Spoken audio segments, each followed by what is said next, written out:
Imagine your business not just surviving, but thriving. Your wealth locked in, your opportunities exploding, and your family's future built on a legacy that never fades. I'm Leah Garcia, a financial strategist and insurance professional.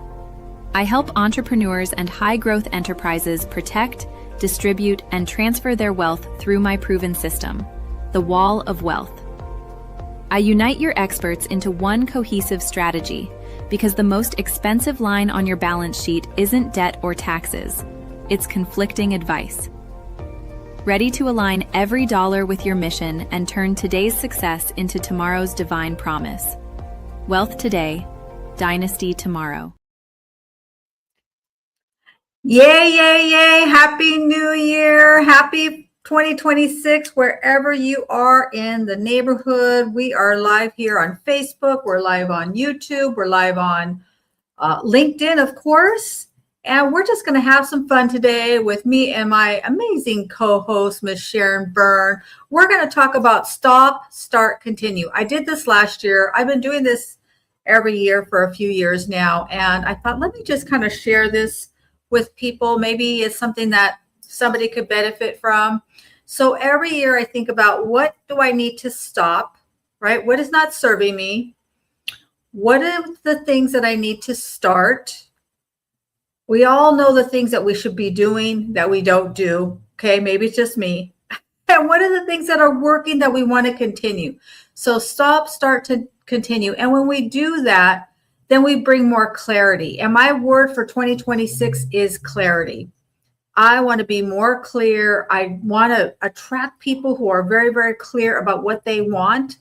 Because if I know where their target is, then I can strategize and help them to achieve it. So I think clarity is really something that will save you a lot of time, money, energy. I always say that money likes speed.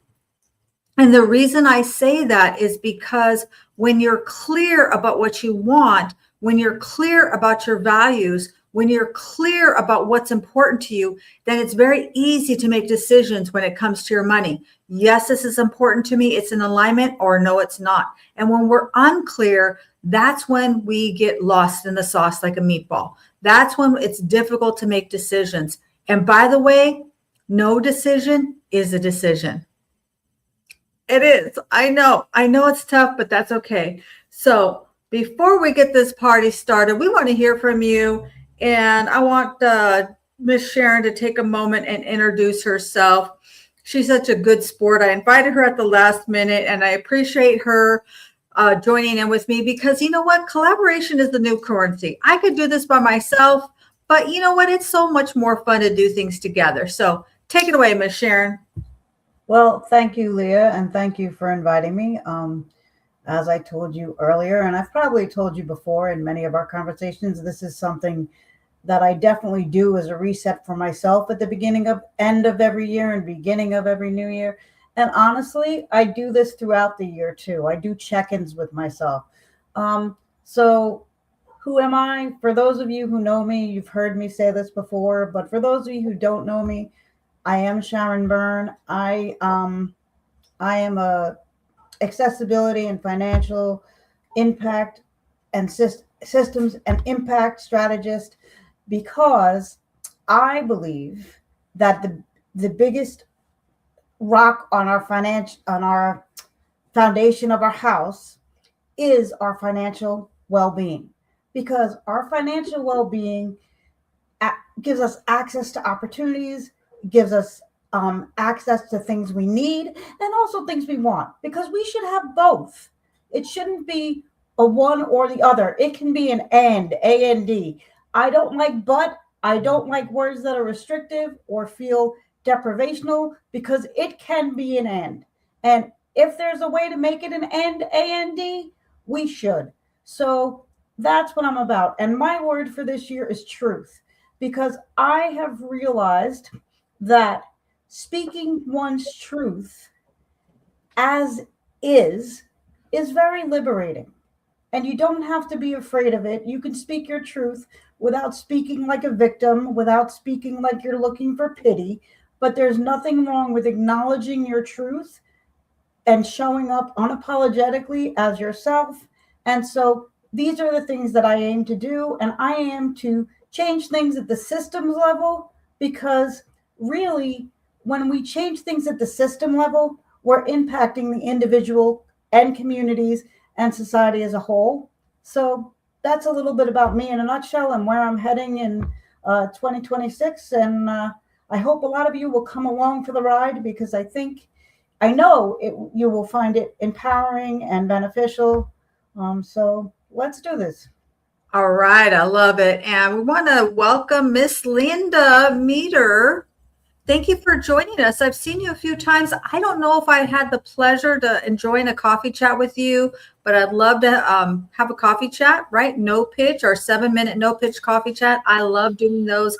I'm the queen. I'm going to dub myself the queen of the 7-minute no pitch coffee chat. I just think it's so impactful. I met somebody recently on a coffee chat, and she had probably like 300 connections. And she said something on her message, like on her banner, it's like, I'm looking for new friends. I'm like, that is me. Yes, yes, yes. Let's have a coffee chat. We had an incredible coffee chat, and we're actually going to be doing some collaboration. So you never know what can happen from a no pitch coffee chat, right? There's time to have the sales call. There's time to sell your widget, but let's take a little bit of moments and let's get to know each other. Let's get to know the people who are actually you're connected with. And that's why when I do events, I love to have those coffee chats, because then I know who you are and I could shout you out intelligently. So that's, something that I absolutely love to do. So I love it, Sharon. Let's get this party started. Stop, start, continue. Stop, start, continue. So I'm gonna kick it off, and I'll say I always this is the part that's the most challenging for me, is what are the things that I'm going to stop. So because it's hard for us to see our own blind spots, and so for me, one of the things that I'm going to stop, and this is a hard one to say. Maybe I'll let that one go for next time. I'm going to really stop staying up so late every night. I love to stay up late. I love to have my tea and my fuzzy slippers, and I just can get into studying, researching. Like if you call me 11 o'clock and you say, you know what, Leah, let's study this. I'm like, I'm your girl. Yes, I will wake up. And that's not always a good thing, because then that study goes into, sometimes the wee hours, and I have to get up early. It's just something I require of myself. And those two things don't always go together very, very nicely, right? So one of the things I'm going to stop is I'm going to stop staying up so late every night, and I'm going to start just picking one night, Friday, something like that I will stay up late as a treat to myself. But I got to stop staying up so late. So what about you, Sharon? This has always been a work in progress, and it will continue to be a work in progress probably. So it falls under the continue and the stop, but more the stop than the continue. I'm going to stop overthinking. That's what I'm going to stop. I'm going to trust my instincts, trust my own intuition and my own knowledge, and not let myself overthink so much, and just put it out there. That's what I'm going to stop. That is really, really good.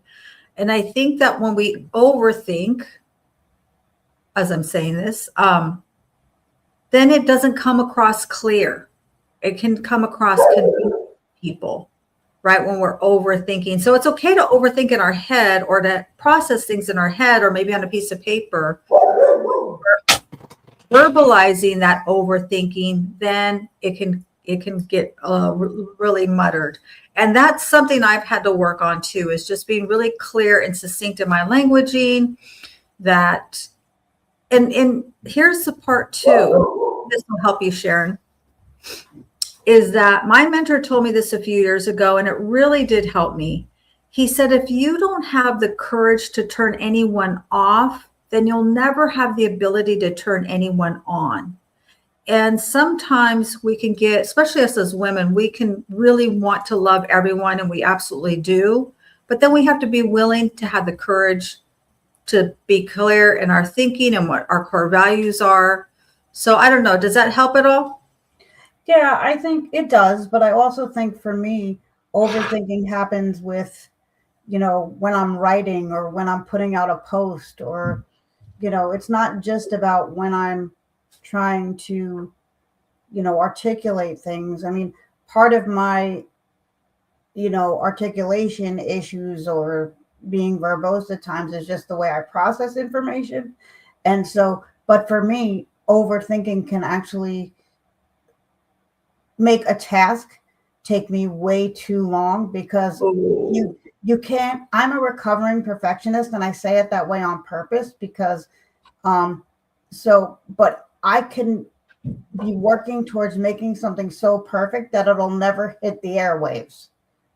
And that even goes with how when I do talk to people, because I do have, I can be wordy, but that's just me, like it's the way I process information.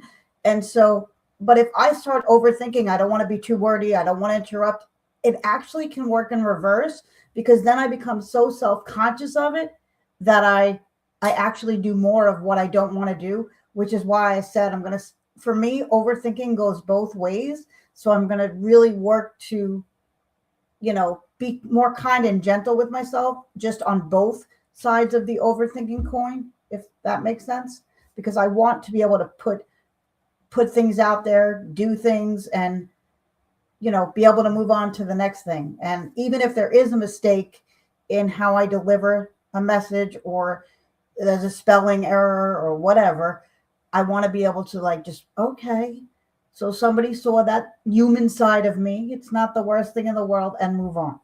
So yeah, yes. that's I love that. Yes, Linda, I would love to have a coffee chat. I will put my link in the comments here. Please schedule No Pitch Coffee Chat. I'd love to learn more about you and what you're doing here on LinkedIn and what you're up to and what are you going to stop, start, continue. If you'd like to join in the conversation, absolutely would want to hear what your thoughts are as well. Yeah, that's really good. And what I would add to that is I am also a recovering perfectionist. So much so that I still have homework from the sixth grade that I never turned in because it wasn't just right. And I'm not being facetious. I'm like so serious right here. We had a project in sixth grade to do our dream house. And I did that so many times. I redid it so many times. I never turned it in. And to this day, I'm like, why didn't I turn this in? It's such a cool project. Anyway, so yeah, I'm with you on that recovering perfectionism. Another thing I'm going to stop, and I've been seeing this come up in my feed so much, and I actually even saw something come up in my feed this morning, or maybe it was last night, kind of blurred together. I was up late last night. Is I'm going to stop going to McDonald's. And I don't go to McDonald's a lot, but I do enjoy a hamburger, a cheeseburger from McDonald's. Every 3 cheeseburgers with extra pickles and a vanilla shake. I absolutely do. But I'm going to stop going there because I have been seeing so many things about what they do to our food.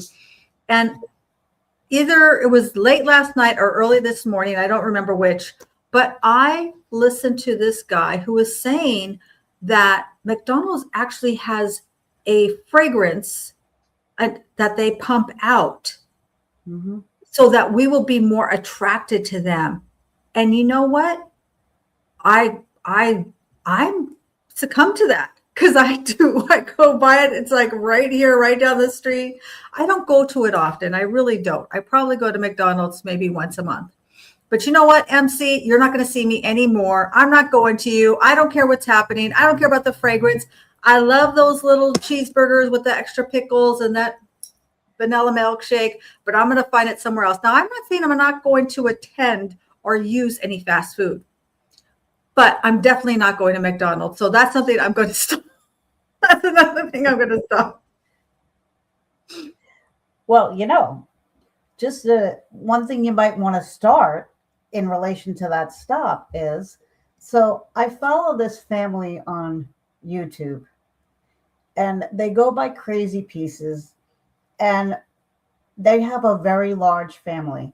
how this relates to what you're saying, though, is they too are a family who likes fast food, and they're a big family, so they're like they have 20 kids between between birth, birth children and adopted children.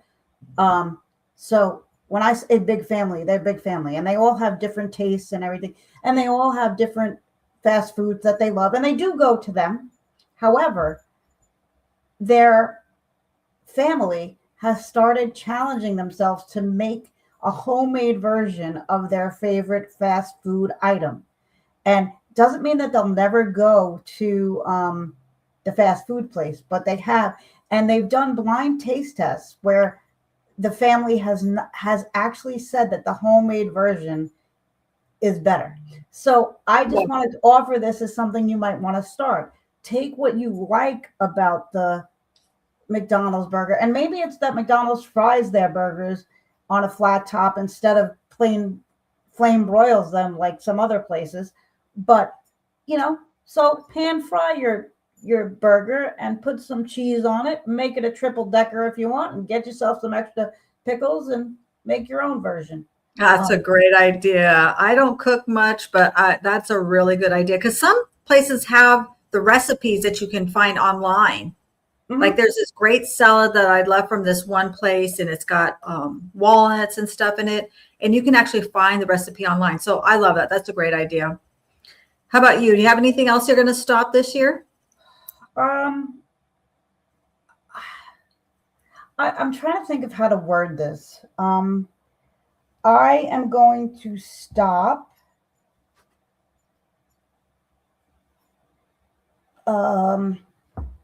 Look, there's a lot of drama that takes place in life, and I want to be supportive of people because I love people and I love supporting people. However, if I pick up on drama, like drama that I always say that I went to high school once and I hated it when I was going through it because I was bullied. I love the learning, hated everything else about it. And I will never, you could never get me to go back. So I'm not going to intentionally, not that I ever intentionally do this, but I'm not going to intentionally engage in drama. So when I notice there's drama happening that is not really productive in solving an issue or moving forward, I'm going to bow out. So I'm going to stop feeling like I need to be the one that fixes the drama. I'll leave that to someone else. Yeah, that's really, really good, because it does leave for me, it leaves an icky feeling on myself. And I always think of, if somebody's bringing drama to me about somebody, then they're probably bringing me and my drama to somebody else too. Mm-hmm. I always think about that. So thankfully, I've gotten to the point where people don't bring that to me, but it does take a little bit of a cycle. I want to welcome Dominic, for joining us. God bless you too. Happy 2026. What are you going to stop in 2026? What are you going to stop? We're talking about stop, start, continue. What are the things that you want to stop this year? If you have anything, go ahead and put it in the comments. And then Linda was making a comment that she's done that. She's made that homemade things and egg, cheese, muffins. Oh, yeah. So good. Yeah, that's like a McDonald's Egg McMuffin right there, Linda. We love that. I want to say, Dominic and Linda, I know that we've spoken in DMs, and it's really nice to see you here live. So thank you so much for joining us. And, let's make sure we connect in 2026 as well. Let's keep that connection going. So yeah, I love it, because collaboration really is the new currency. It really is. That requires a little bit of time. It requires a little bit of slowing down, but that's okay. Sometimes we have to slow down to speed up. This next one I want to share, I do this all the time, and I just need to stop it. Okay. I am probably somebody that, like, I walk fast. I have my things planned out. I know how much time things should take me. And I wouldn't say rushing, because I do allow time for, the slowdown. However, whenever I am out shopping or I'm getting ready to leave for the day, I almost always leave something behind, even if I leave it by the door. So I will go to the grocery store because I don't like shopping. I go in there and get out. I'm like, I go in there, get it done. I've got 10 minutes here, boom, boom, boom, and get out. And then I get home and I didn't get the things that I wanted to get. You know what I mean? Or I'm leaving it out of my car and I've got the things that I need to bring to the office and I leave it right there on my seat. And I've left the gym without my shoes. Okay, you might say, how do you do that? Well, because we have great lockers and I take my shoes, my workout shoes, and then I have the shower shoes. And so then I put my workout shoes in the locker, but I'm like, I'm done. I'm ready. I'm like going on to the next thing and I will just leave. Like, okay, so this is what I'm saying. I'm going to stop. I'm going to make sure that I take a pause before I leave the store, before I leave the house, before I leave the gym and look. I left my car at the gym. You guys, I am not even kidding you. I went to the gym. Wait, so what do you do? Walk home? Well, my gym is right down the street from my office. Oh. And so sometimes I will leave my car here at the office, although I park far from my office, and I'll go to the gym. Sometimes I bring my gym bag and that kind of thing. Well, this time I actually went to the parking lot, parked, went and worked out. And I was so excited because I did it early. I was out of there earlier. And then I was walking to the office. I got to the office and it was like, maybe I was here for a little while and I realized, oh my gosh, I left my car at the gym. Like, oh, so it's like when I'm done, boom, I'm just on to the next thing. So I'm going to stop being so rushful when I'm leaving places and I'm going to start being more aware, taking a moment to look around and make sure I'm not leaving something there like my shoes or the car or something like that. Sounds like a plan. I think there's a benefit to slowing down, and I have recognized the benefit to taking a pause and many pauses throughout the day, because when we just, not saying you rushing, because I get what you're saying. It's not rushing, but it is rushing in a sense, because your mind's going, okay, I'm done. Yay, I did that. Now I'm on to the next thing. And your mind is about, well, if you're me, your mind's about 10,000 steps ahead of you. If I could do everything as fast as I could do it in my mind, it would be, I'd get a lot done in a day, a lot. It would probably feel superhuman in a sense, but there is that benefit to the pause. And there's also the benefit to being more flexible. Like I'm not a morning person. I'm just not. It's not the way my clock works. But interestingly enough, as I have gotten older and as I have developed some medical issues that really can disrupt my sleep, there are times where I will be so tired during the day that I actually will fall asleep if I allow myself to. Now, with that being said, in order for me to fall asleep during the day, I have to be either really sick or really just dead, tired, exhausted.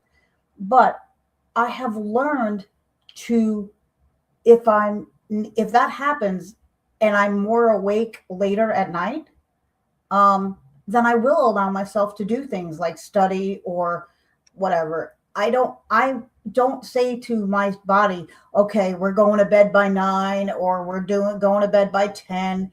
I really just see where the day takes me. And then I've really adjusted my life without putting societal lessons or lessons that I was taught growing up to be my litmus paper. I really am. And that's one thing that I want to continue through this year, is letting my body and my mind kind of set my rhythm.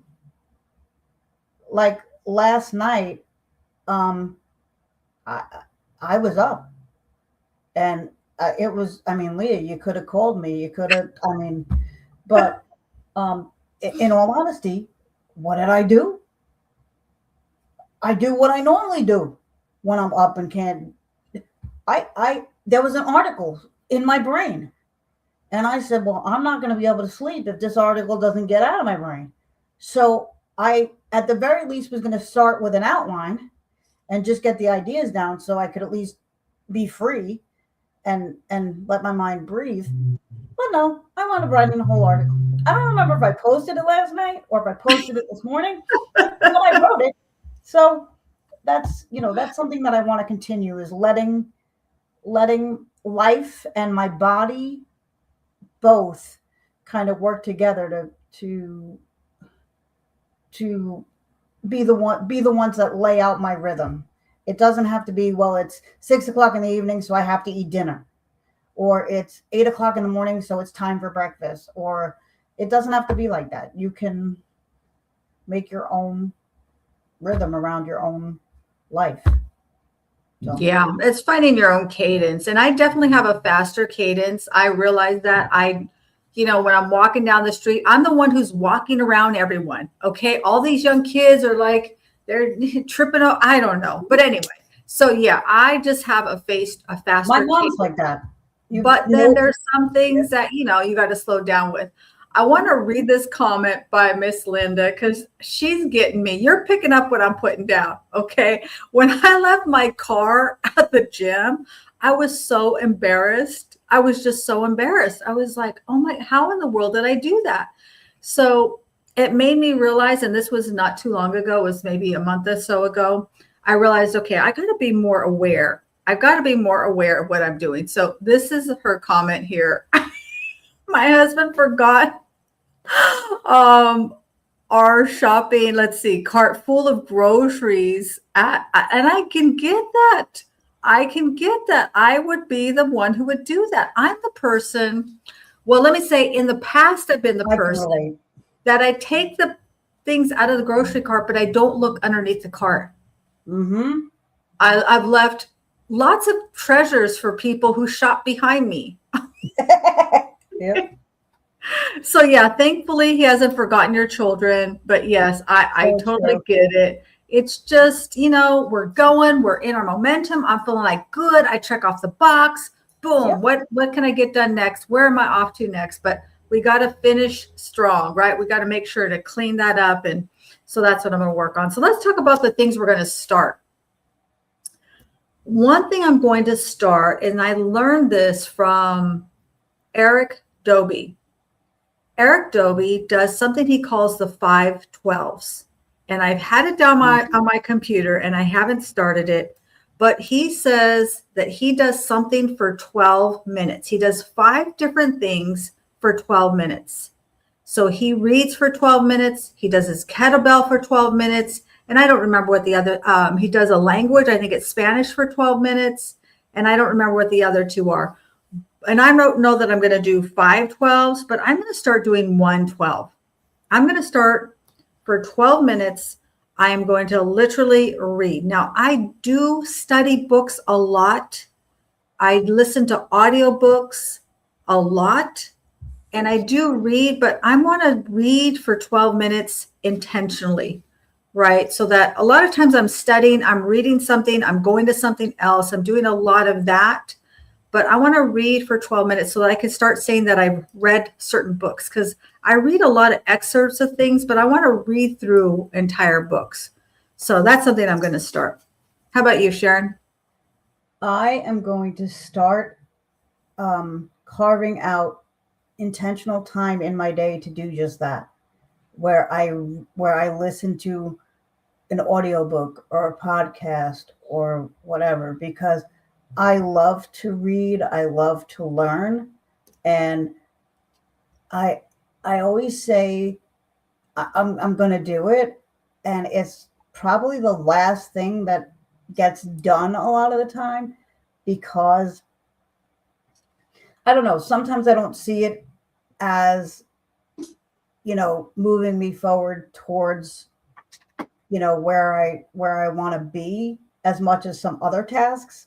But it is something that brings me, that fills me up and stuff like that. So I'm definitely going to start doing that. And honestly, when I do that on a regular basis, it becomes grist for the mill for things that I want to write about or I want to talk about. So yeah, that's one thing I'm Yeah, going to that's start. good. That's really, really good. So the key is, he says, put 12 minutes on a timer so that you literally only do it for 12 minutes. That's the key. Don't go to 11, don't do 13, only do 12 minutes so that you build up that muscle. And then the other part to that for me is, because I was doing some studying, and it was actually Jim Quick. I love Jim Quick. He calls our super mind, our subconscious mind, our super mind. He was saying that, okay, if you're going to spend time to learn, you also have to have the same amount of time to implement. So if you're going to study for an hour, then you need to have an implementation hour. How are you going to implement that learning? So I'm going to have a 12-minute of reading and 12-minute of implementation of what I'm studying. That's my 2 12s that I'm implementing. So that's what I'm starting this year, those 2 things. Tell me more about your reading, Sharon. What kinds of things do you like to read? Oh, wow. Okay. So, well, this won't surprise you, but lately I've been reading a lot about financial strategy and financial wellness. And uh, I've been reading about business strategy and, you know, um, storytelling as a strategy. I mean, I do that, but I always believe that even the things we do and even the things we do well, we can always, you know, strengthen that skill even more. So, um, I I read a book a while back from Damon Johns, who is one of the sharks on Shark Tank. Yes, I like that show. I'm addicted to that show. But anyhow, um, he made a statement in that book that I never really even stopped to think about when I was watching him on Shark Tank. You know, because we see them all at their status now, and we don't stop to think about where they might have come. And he was saying how, you know, his words, he grew up in the ghetto and he didn't have a lot. And it reminds me of your story about the Windex that you tell, Leah. So but knew what he wanted. He knew where he wanted to go, and he knew that he wanted to make money his friend. And he recognized that money is a tool that gives you access to things and opportunities. And so that's what he wanted. So he started to he started to study and mirror people that had the life that he was aiming for.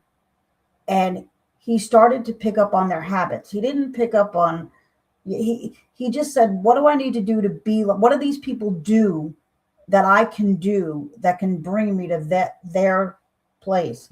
And so that really stuck with me. So it's those kind of books that I mean, it's those kind of books I love to read about people who have been the underdog. And I've been like this since I'm a kid. I love to read biographies, autobiographies. I do like fiction too, but I like to read more autobiographies, self-help, human development, all that kind. I mean, I was the kid at 11 years old that my mom would bring us to a bookstore, and my sister would go to the back to the young adult teen section, and I would go up to the people at the front and be like, excuse me, where is your section for human development, sociology, and psychology? And they would look at my mother and go, is she for real? And my mother would just go, would you please just tell her where it is, or I'm going to be here all day.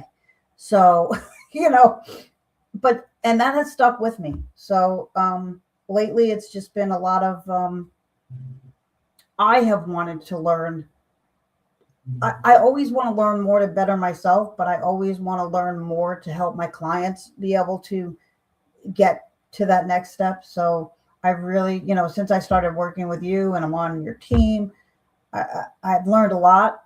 And so it's just made me even more interested in learning even deeper about that kind of thing. Because like I said, you and I have had many conversations about how people are told when they talk about money that they're selfish, they're greedy, they're this and that. And I'm changing that narrative, and I will go to my grave changing that narrative, and I'll change it from the other side, wherever that is, because It's okay to say we like money. It's okay to say we love money. It's okay to say that we need money. Because show me one person in any society that can benefit from the tool of money. And why do we have to feel guilty or shame around a tool that we didn't even create? Somebody before us created this tool that we need. So why is it greedy or selfish of me to say, in order to access goods and services and fun and everything else, that I need this tool? It's like do we fault an electrician for saying that he needs wires? Do we fault a carpenter for saying he needs a hammer or a saw? No. So why do we fault people for saying they need a tool called money? So I love to read about money. I love to talk about money. I love to read about strategies like you with the 12-minute strategy. There's another book that I've read. And I reread a lot of things, or I re-listen to a lot of things. There's one of my mentors many years ago. I don't really speak to her anymore just because we lost touch, but she got me onto a book called The Morning Miracle. And for those of you that don't know about it, I forget who wrote it, but it's about this guy how he turned his morning, how he created morning rituals. And he gets up at ungodly hours like you, Leah, that my eyes probably wouldn't be able to do that naturally. It happens now because of other things, and he talks. And so at first I was really against this book for me, because I'm thinking, I can't commit to getting up at 4 a.m. and be ready to start. There's just no way. But then I realized I could take those same strategies and I could start doing those strategies at 7 a.m, 8 a.m. And so it wasn't about, doing it exactly like that person, but it was like taking what I read, or taking what I learned and making it work for me, and throwing out what doesn't work and keeping what does, and that's something more that I want to start doing and continue doing, because I don't do it as regularly as I want to. I'm very good at starting a habit and then going, oh, there's something wrong with the way I'm doing this. And then I critique it and just stop doing it. So I really want to let myself develop the habits and stick with them without the critique. So, yeah. Yeah, that's really good. And I always, I call it being a scientist. Mm-hmm. If I'm going to start something new, I will try it out for, I got to say, 100 days. Mm-hmm. And really doing it, sticking to it. So whatever that new habit, ritual, or routine is, and then tinkering with it. Okay, can I do this later? Can I do this for 11 minutes, maybe 13? And I'm not saying I'm going to do that. I'm going to stick to the 5-12. I'm not going to do 5 12s. I'm going to do 2 12s and work from there, because I'm not sure like how to get all these things done. I have a pretty good system that I do in the morning, and it takes me several hours. Now, I get it. Not everybody has several hours before they can be at work. I'm blessed that I'm my own boss and I can set my own schedule, but still it takes some time. I like to do my beach walk. That's something I'm going to absolutely continue. I love having an hour. I've done it for less than that. But really, I like to have a good hour in the morning to walk on the beach, and I'll jog, I'll work out, I'll do different things. Sometimes I meditate. I really do benefit from having an hour on the beach. So that kind of bleeds into a lot of time. Like, I don't want to be out there when it's dark. 6 o'clock, it's still dark. So it's adjusting things. But here's the thing. There's something that I've been leaning into more and more. There are some values and some things that we benefit from, and morals, values, ethics, and actions that we benefit from that become non-negotiables. Oh, yeah. So even though I drink decaf, ask my son. Don't ask me any important question. Don't try and make me be, I'm not mean, but don't try and make me be nice before I have been able to put something in my stomach. Doesn't have to be big, and had a sip or two of my decaf coffee. I understand with people with the caffeine, I don't know, maybe it's just this psychological thing, but there's nothing better to me to start my day. Like really, that's when my reset happened, my reset and I'm ready to go. A warm sip of it just like warms my soul, warms my body. So there it's okay to have non-negotiables. And Yeah. so for me, some of my my morning routine naturally takes me a while, and I could either get angry at it or I could just roll with it, no pun intended, but I could just roll with it. And sometimes I do a little bit of both, but most mornings I try to just roll with it. And then I know that once I'm set, I'm better set. And not only am I better set, but because I'm better set, I'm going to be more productive, and the people around me are going to benefit from my being centered and set. Because if something throws off my planned schedule, I'm not rigid to where I'll get like completely flustered for the day, but it will impact me, and it will impact everybody around me until I can talk myself through, okay, it's not the worst thing in the world. Like somebody I was talking to or heard the other day said that they got to the gym and they didn't realize the gym was closing early for the holiday. So they got their work warm out done, but they didn't get their workout done. And instead of getting pissed, he walked out thinking, okay, well, at least I got my warm up done. So it's that kind of thing. So I can make those adjustments, but it's really okay to have non-negotiables, especially if those non-negotiables are what ground you and what centers you. So Absolutely. Absolutely. It's making sure that I have that time. If I don't get out there in time, then I cut it short, and I'm always like, I didn't get my hour in, but listen, I'm blessed to live close to the beach. So, anytime I get out there, I just love it. So, I'm getting Linda, that t-shirt, Linda. yeah, isn't that a great t-shirt? You need that. Yep. Insert coffee to begin. Yep. Great. I love it. Maybe you need a button. I love that. Yep. That's great. I'm not a coffee person. I'm a social coffee drinker. So I don't need the coffee, but I need to hydrate. So Yep. for me, it's like I need to get some water in my system and do that kind of thing. So those are the things that I'm starting. I don't have too much else that I could really share that I'm going to start. Anything else you want to share, Sharon, on the start aspect? I think for me, the starting kind of morphs into the continuing, because I start planning for my new year sort of like in October, November, and December. I start really evaluating what worked for me this past year, what's not working for me, things I want to continue, things I want to start. I think for me, I've started writing again a lot more. And writing for me is it's a very great way for me to process. It's a very powerful way for me to use my voice and connect with others. But it's also very cathartic and therapeutic. I don't put the cathartic part or the therapeutic part out, but I will take the lessons that I've gleaned from that and put those out.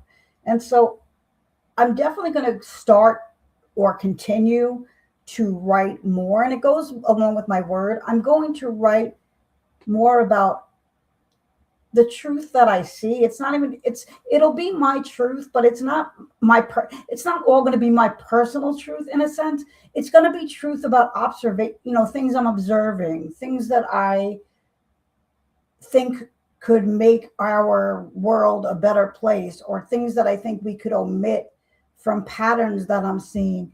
And so I'm going to start really leaning into that and I've been doing videos. I am definitely going to continue doing videos, and it is my goal, and it's going to happen. You will see much more of me on my YouTube channel, which it does exist, and I start using it and then I stop.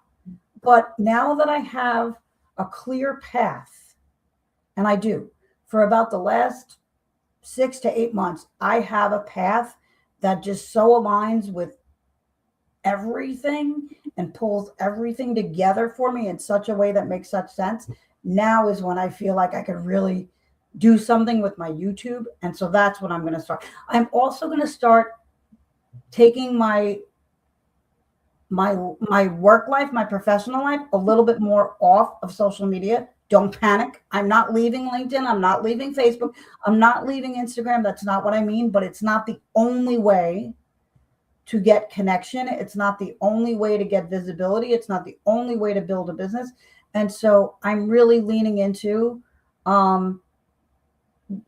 using social media and still using it the way I have been, but also getting out there more and taking other paths to get the message out there, because I think it's important. So that's one thing that I've started doing it already. And so I'm going to continue it. And it's going to become more of what I do.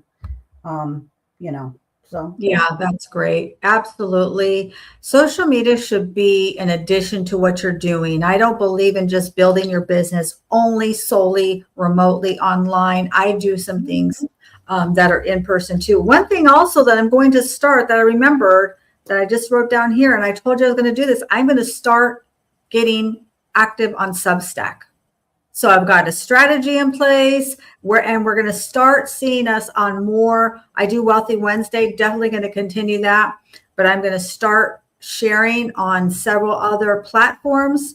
I just signed up for a TikTok account. I might be a little tardy to the party, and I have some TikTok stuff on there, but actually it's going to be added to this, and I'm going to start going live over there.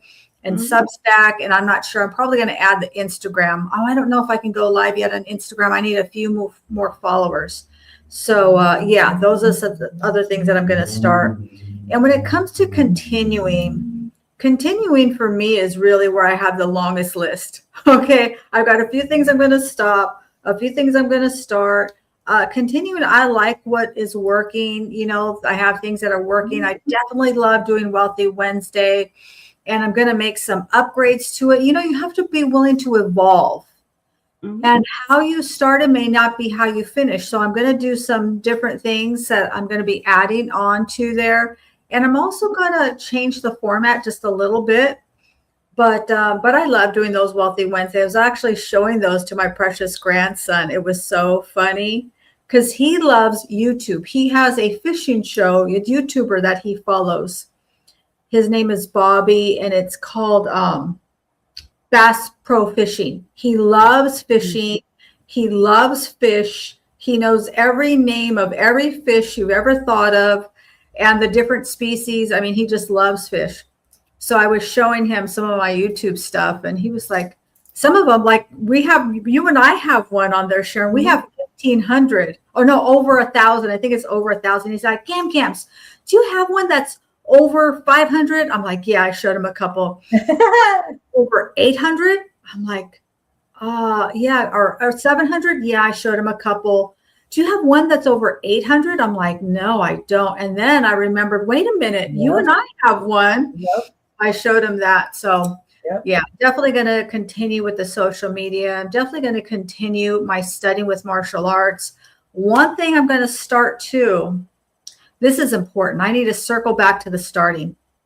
I don't know if that's a starting or a continuing. It's actually a continuing, which is really getting good at falling.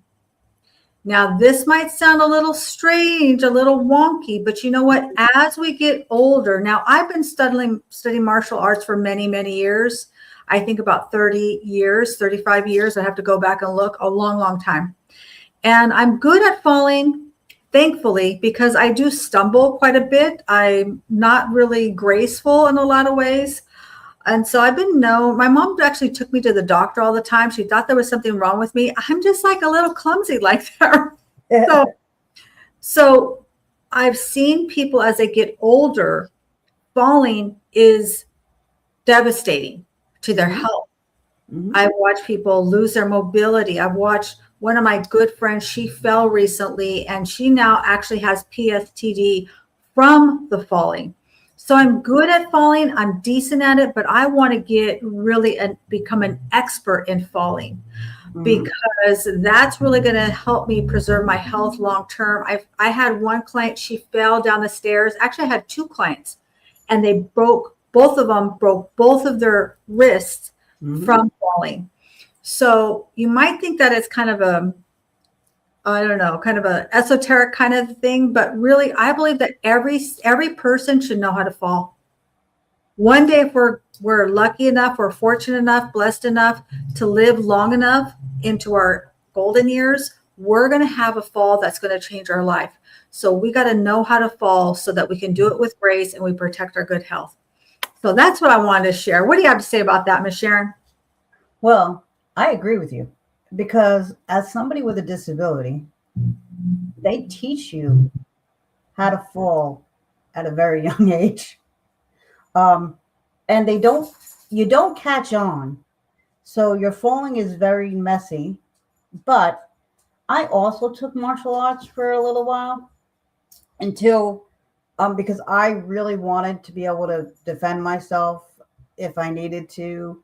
And I wanted to, and I believe in the mindset work that's done. And, but I do remember being taught very young how to fall to preserve your head, your wrists, all the things.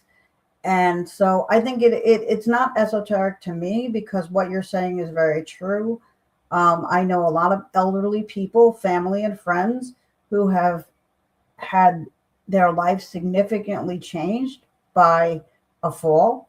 I don't mind sharing that it's, even though I know how to fall, it's still one of my biggest fears, because I'm already limited in my mobility, and I am very aware. And I try, when I lose my balance, and I've fallen, but I try to, and it's not always graceful, and there's some expletives that come out of my mouth on the way down. But I have learned to make sure that I tuck my head forward, and I have learned to, instead of coming down on your wrist, come down on your forearm, because it gives you more surface area to fall on. And it's, so I think anything we can do to give ourselves a sense of security, that we're doing everything we can. Yeah. It doesn't mean it's all going to work. Doesn't mean that when we fall, we're going to be able to put these things in place perfectly so that we don't get injured.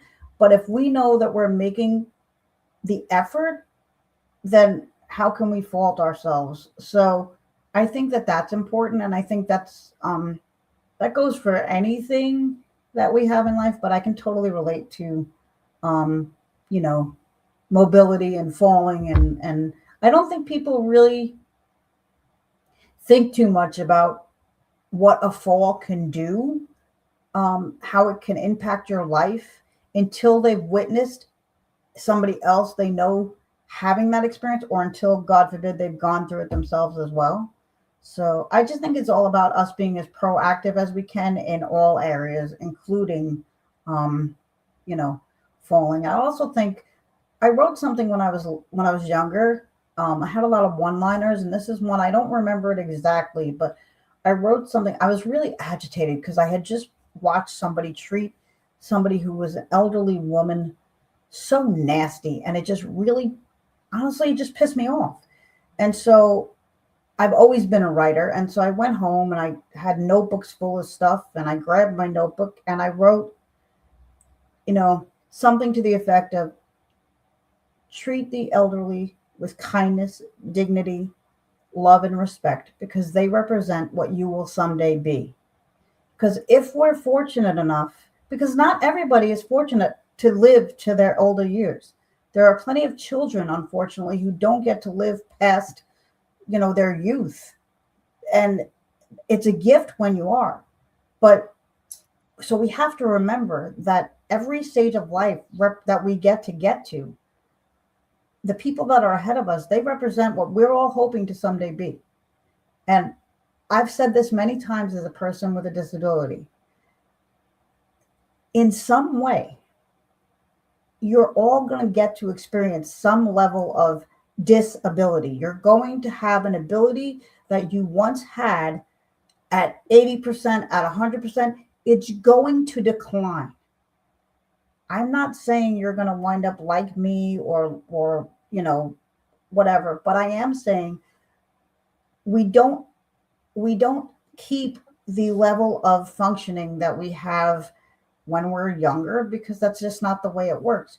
So we need to be proactive. And so you want to be proactive with falling. I commend you. I think it's wise. And I think it shows an awareness that you have, Leah, that a lot of people don't want to talk about. Yeah, I've watched so many seniors have devastating falls. If you know anybody a senior who's ever fallen and broken their hip, that's usually what happens. And then their health declines from there. They lose their mobility. They can't do the exercise they used to do. I mean, all kinds of things. And it can happen. I've seen it happen to people at young age. I know somebody who fell down the stairs and almost died, like literally almost lost her life. And yes, it's a gift if we're allowed, if we're able to live into our golden years. I lost somebody very close to me in 2025. And, her and I, when her parents passed away, we made this joke like, okay, me and you, we're the elders now. We're the elders. Like, we've got to have each other's back. When I'm the old granny, we kind of had this little joke that we made. And, unfortunately, she passed away just a couple of years after that. She was only 67. Mm-hmm.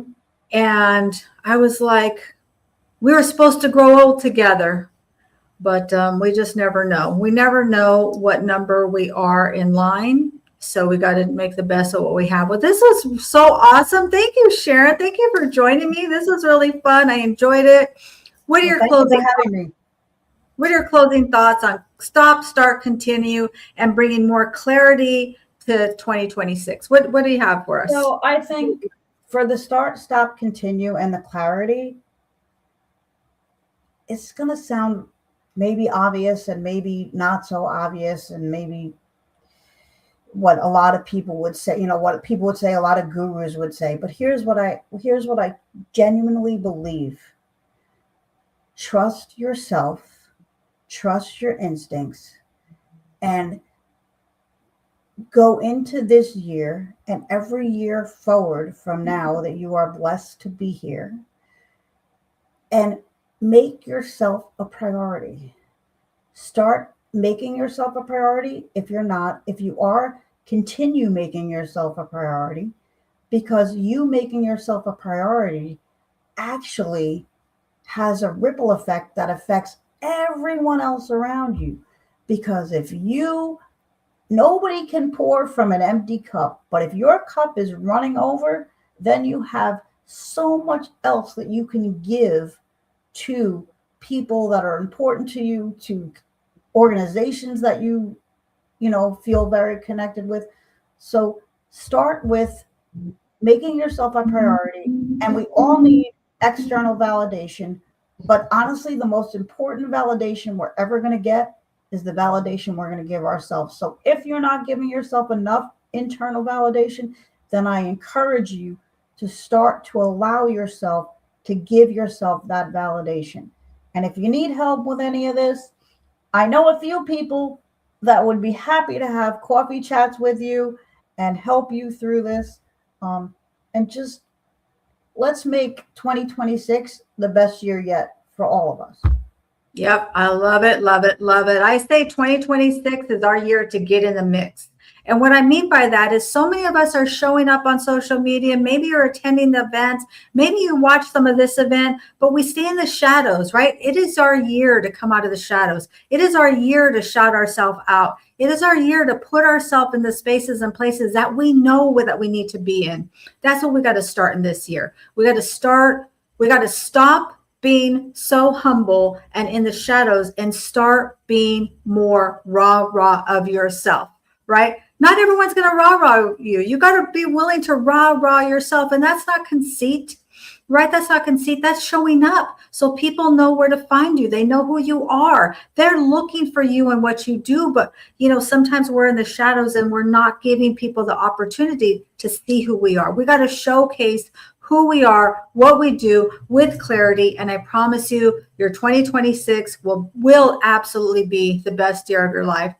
Well, thank you so much, Sharon. This was a great collaboration. What a way to kick off the year with the currency is the new collaboration is currency. I love the collaboration, and you're doing amazing with our team. You bring so much value, and you really do implement what you're learning. And I appreciate that so much about you.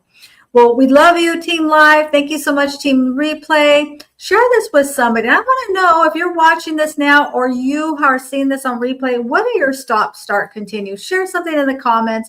What are the things that you're take away? What are the things that you're going to share? Because that's how we all grow, is that when we learn together, that's what makes the most powerful thing. It really is. So thank you so much, everybody. Thank you, Miss Sharon. And let's go 2026. Let's get in the mix. Let's do this. Are you ready to take control of your financial future? Introducing Leah Garcia's Wall of Wealth, the ultimate one-page financial plan to protect, distribute, and transfer your wealth with confidence. Whether you're a business owner or just starting your financial journey, this step-by-step guide gives you the tools to create a solid foundation for long-term success. Don't wait to transform your money mind shift. Download your free copy today at leahgarcia.io and start building your wall of wealth now.